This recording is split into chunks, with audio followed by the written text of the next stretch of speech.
আপনার কাছে মৃত্যু বিষয়টা কেমন? মৃত্যুর মতো এত স্নিগ্ধ, এত গভীর, সুন্দর আর কিছু নাই। কিন্তু আমি অবশ্যই জানতে চাইবো আপনার কাছে এর ব্যাখ্যাটা কি, আপনি কিভাবে বুঝলেন এটা এত স্নিগ্ধ? কারণ মৃত্যু অনিবার্য। তুমি যখন জন্মেছো তখন তোমাকে মরতেই হবে। এইটা যদি তোমার মাথায় থাকে তুমি পাপ করতে পারবে না, 1 নম্বর। 2 নম্বর হচ্ছে যে যেটা যেটা অনিবার্য তাকে ভালোবাসাটাই শ্রেয়। তাকে যদি ভয় পাও সেটা এক ধরনের কি বলবো, এক ধরনের মূর্খতা। কারণ তুমি জ্ঞানী, তুমি শিক্ষিত, তুমি মৃত্যুকে কেন ভয় পাবে?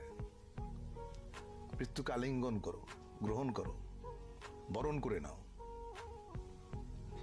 তাহলেই দেখবে জীবন অনেক সুন্দর।